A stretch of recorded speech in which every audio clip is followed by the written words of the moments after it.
O estalo. Poucos momentos na ficção capturam o triunfo absoluto de um vilão de maneira tão silenciosa quanto o estalo. Não houve gritos de guerra. Não houve explosões que rasgaram o céu. Apenas um gesto simples, um estalar de dedos, e metade de toda a vida do universo deixou de existir. Thanos não se via como um conquistador, em sua própria mente, ele era um salvador. Um sobrevivente de Titã, um mundo que colapsou sob o peso da própria abundância. Superpopulação, escassez, negligência. Ele assistiu sua civilização ruir porque ninguém teve coragem de fazer o que precisava ser feito. Então ele decidiu que teria. O primeiro detalhe crucial foi o preço de sua convicção. Para reunir as joias do infinito, ele atravessou galáxias deixando um rastro de morte. E no momento mais revelador, sacrificou sua própria filha, Gamora. Não por ódio, mas por fé.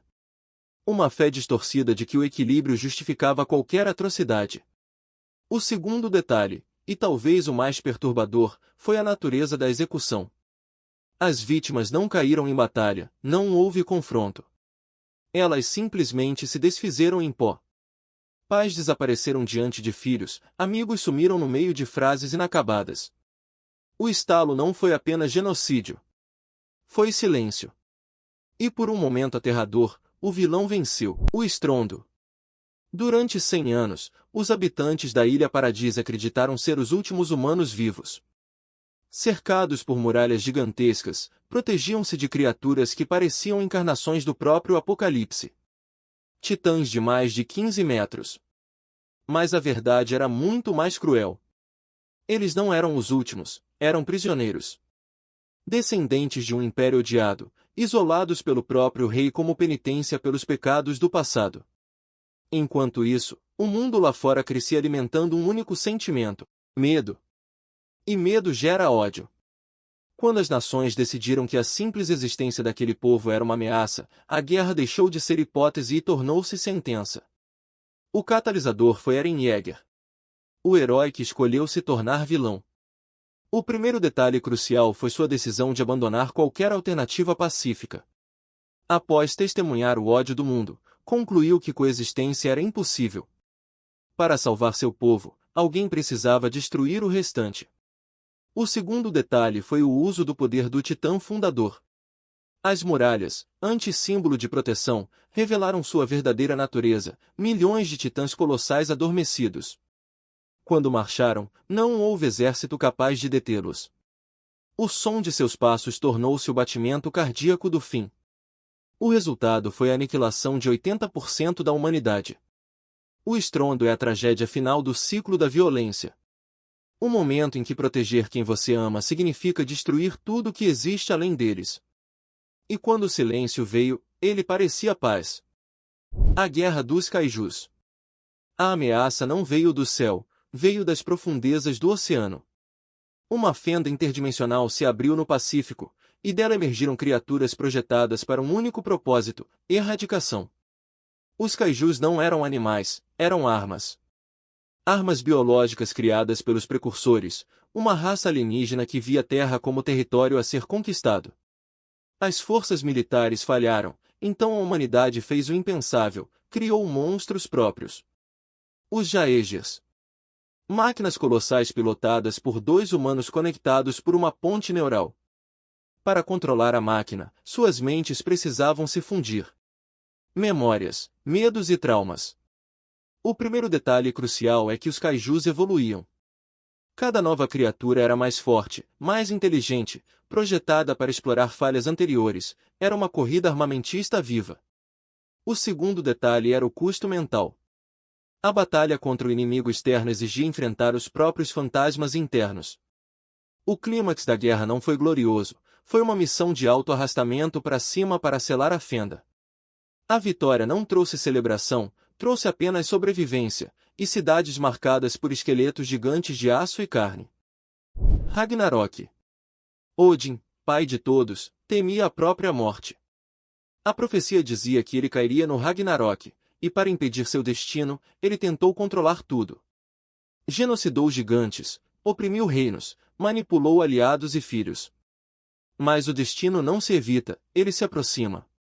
Kratos, o fantasma de Esparta, tornou-se o catalisador inesperado. E Atreus, seu filho, revelou-se a peça central da profecia. O primeiro detalhe crucial foi a união improvável de anões, elfos, mortos e gigantes de fogo, inimigos históricos marchando lado a lado. O segundo detalhe foi o sacrifício de Surtur. Ao fundir-se com o coração de sua amada, transformou-se na própria entidade Ragnarok. Uma força viva de destruição absoluta. Asgard caiu. Thor morreu e Odin caiu. Mas o Ragnarok não foi apenas fim, foi libertação e o nascimento de um mundo sem tirania. A heresia de Horus. No auge da Grande Cruzada, a humanidade estava unificada sob um único imperador. E aí então veio a traição. Horus Lupercal, o filho favorito, foi nomeado mestre da guerra. Mas orgulho e manipulação o tornaram vulnerável aos sussurros dos deuses do caos. Eles prometeram poder, revelaram visões e alimentaram inseguranças. O primeiro detalhe crucial foi o massacre do ponto de aterrissagem. Uma emboscada brutal contra legiões leais. A guerra civil tornava-se irreversível. O segundo detalhe foi o cerco de terra, a batalha final pelo coração do império. Horus feriu mortalmente o imperador. Mas foi obliterado em resposta. O imperador venceu. E perdeu. Confinado ao trono dourado, tornou-se um cadáver vivo, sustentando um império que degenerou em fanatismo e paranoia. A heresia não destruiu a humanidade, condenou ela. Crise nas infinitas terras. No início da existência do universo da DC, havia um único universo perfeito. Mas um experimento cósmico deu errado e acabou criando duas entidades opostas. Monitor e antimonitor, matéria e antimatéria. Esse acidente também dividiu a realidade em vários universos paralelos, criando o famoso multiverso da DC. O primeiro detalhe crucial foram as mortes de Supergirl e Flash. Sacrifícios que provaram que ninguém estava seguro. A Supergirl enfrenta o antimonitor diretamente. Ela conseguiu danificar a máquina que destruía universos, mas acaba morrendo no processo. O Flash descobre uma arma que iria destruir os últimos universos restantes. Ele corre tão rápido que entra na força de aceleração, destruindo o canhão de antimatéria. Mas ao fazer isso, se desintegra correndo. O segundo detalhe foi a escala. Mundos inteiros apagados, realidades dissolvidas como se nunca tivessem existido. Antimonitor ficou acumulando poder no universo de antimatéria, esperando o momento certo para atacar. Quando ele finalmente acorda, começa a usar ondas de antimatéria que literalmente apagam universos inteiros da existência. Sabendo que a crise estava chegando, o Monitor passou séculos se preparando. Ele criou bases em vários universos e recrutou heróis e vilões de diferentes terras através de sua assistente, Harbinger. A missão era proteger pontos-chave da realidade, chamados de torres cósmicas, que atrasavam as ondas de antimatéria. Mesmo assim, universos começaram a desaparecer um por um. A cada onda, milhões de civilizações inteiras eram apagadas. No final, o multiverso morreu, e das ruínas nasceu uma única realidade fundida. O terceiro impacto. O terceiro impacto não foi fogo ou explosão, foi dissolução. O primeiro detalhe é que, no mundo de Neon Genesis Evangelion, cada pessoa é separada das outras por algo chamado campo et. Uma barreira invisível que protege a individualidade de cada ser humano. Mas quando o terceiro impacto começou, essas barreiras simplesmente desapareceram. Os corpos humanos perderam forma, pessoas começaram a se dissolver em LCL, o líquido primordial da vida. Todas as almas humanas estavam sendo reunidas em uma única consciência coletiva, mas isso não foi um acidente. Era o objetivo do projeto de instrumentalidade humana, um plano secreto criado para eliminar a dor humana eliminando a própria individualidade. O segundo detalhe foi a decisão final nas mãos de um garoto quebrado.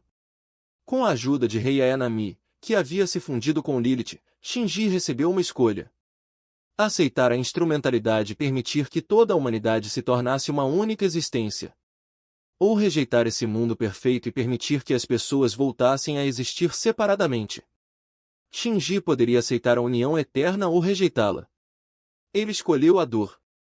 Porque existir separado ainda vale a pena. O eclipse. Antes de muitos dos horrores de Berserk, houve um evento que não destruiu o mundo, mas destruiu pessoas.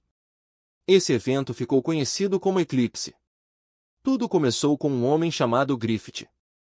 Um comandante brilhante, um líder adorado. Seu sonho era simples, ter um reino próprio. Com o lendário Bando do Falcão, ele conquistou vitórias impossíveis. Mas quando perdeu tudo, capturado, torturado e mutilado, seu sonho parecia morto. Foi nesse momento que o Beli despertou. O objeto abriu um portal para uma dimensão infernal, onde surgiram as entidades conhecidas como God Hand. Eles ofereceram a Griffith uma escolha: sacrificar aqueles que o seguiram, em troca de renascer como algo além de humano. O primeiro detalhe foi a marca do sacrifício. Um símbolo gravado na carne de seus próprios companheiros, marcando o Bando do Falcão como presas para demônios. O massacre começou. Homens que haviam lutado ao lado de Griffith foram devorados vivos por criaturas do abismo. Mas o pior ainda estava por vir. O segundo detalhe. Griffith renasceu como Fento, um dos membros da God Hand. E diante de Gantz, ele cometeu um dos atos mais cruéis da história dos mangás, violando Casca. O eclipse não destruiu o mundo, mas criou algo pior. Um homem que passaria o resto da vida caminhando pelo inferno.